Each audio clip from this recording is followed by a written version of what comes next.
really any need for communication. You're not talking to anybody unless you like talking to yourself. But once you get to the point where you see another person or you see someone else, then communication comes into play. That is, you have to make some sort of sound so that you will attract that person's attention and you start some sort of interaction with them and you begin to communicate with that person. Now, as it is, communication is very important because it sends across your thinking, your wants, your desires, and all the things that are necessary for human interaction. So that's why it's important that communication is understood and how it is used in the workplace. Now here you will notice the agenda that we will be using for this particular program today. And if you look at it, you see there's a tremendous amount of information on here. And you may say to yourself, hey, there's a lot of information here. How do I digest all of this information? In essence, it's going to be very difficult, but ever so often if you want to pause, there's a little double line in the middle of the window. Just click on that to stop it and get to the when you catch up, your mind catches up to where you need to be, then you can go ahead and unclick it and move on to the next page to digest the information. But here you can see the layout that we will be using. Okay, now to understand what we're doing, communication, as I explained before, is necessary, especially effective communication. Now, simply by just making noise and talking to the other person, that process may not be effective, but you need to make it such that you make it concise, to the point, and you get your ideas across. Communication involves a lot of factors here, and more so you will be studying not only verbal but nonverbal messages, what happens when you have interference, and getting feedback and using this information in context. And lastly, a competent communicator is one who is able to make an analysis of what he is doing and how he would do it better each time he does it. Now, here's a typical example as to what we would need to do, or you need to do, when you're looking at all this information. There's a lot of definitions here, a lot of things that you may want to stop and look at and pay attention to it later. But these are important key words that we will be using here, and it's good to click the pause button and see if you can read through it and get some ideas out of it. Now, our objective here is to describe the importance of communication at work and define some of the terms, and also look at the situation, how you can gain certain skills out of it. Now, here is a pre-test, a test to test what you may or may not know what you think communication is. Just take a look at some of these questions, and here are the answers to the questions that we're talking about. So that being said, go read through the pre-test, question yourself, and see if these are some of the things that you'll be able to talk about.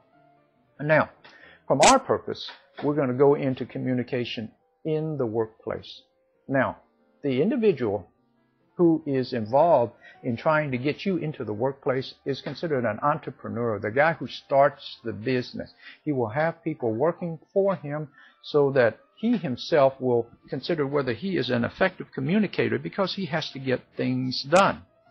Now, from here, the individual who understands communication must understand his boss as well as himself, so that he will improve his ability to communicate. If you look at the teenagers are the topic that we can be talking about, but in essence it could be actually anybody. And teenagers nowadays do hold high positions in the classrooms, and they have gained a lot of skills through their volunteer programs that they participate in. This will carry on in college and also into other fields of their work. Now, at this point, we're talking about communication. What is communication? It is the process. It is a process, an ongoing situation which changes constantly, where one person is sending out information. This person who is sending it out obviously is called the sender. The sender has to have good vocal ability, plus he has to have the mental ability to put together a message to the receiver, such that that person will have what is called shared meanings as he sends this information back and forth. And this process is transactional. Now, what transactional means is that it's constantly changing, constantly changing. I send a message across to you, but I can't tell, because of this particular process we're involved in, whether you're able to receive the information or not. But if I can feel for you, and I will understand that maybe sometimes you cannot absorb a lot of this information, I will pause more and be more compassionate to your receptive ability and try to make it such that you will be able to understand what I'm trying to say. Now, communication involves shared meanings, and that is through the constant feedback. I send the information, you send it back, you send the answer back in the feedback form of a nonverbal or a verbal response. Now, hopefully, once I get that, I will adjust my communication back to you so that you can then in turn send that another piece of information to me so that I can constantly digest it and continue our shared meaning process.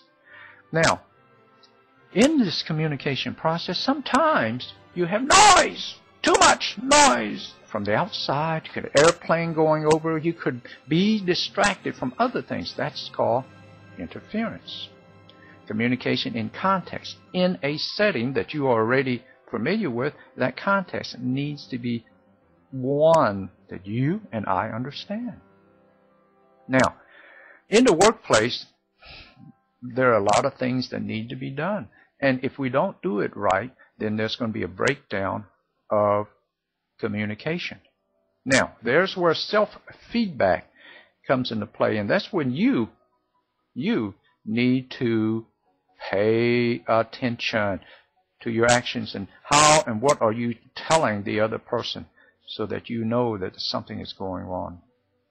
Now, in summary, there are three types of situation whereby you will be using communication. Interpersonal, which is between two or more people. Group, which is a front of a larger group where you share ideas and you make attempts to do things so that you can then move forward. And also a large public speaking situation where one speaker sends information out to a large audience. Now, here are some review questions that you might want to go over and review for yourself, and ask yourself questions and see how you would be able to answer these questions and to see if they are approximately the same as what you would be answering. And following this is a test to test your understanding of what we talked about in this discussion. Now, the test will have the answers to it, and from these answers you will be able to judge yourself as to whether you're able to understand the content of what we were talking about today.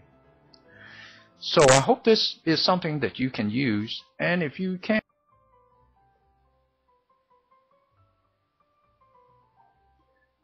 when you're sitting in a room all by yourself, there's not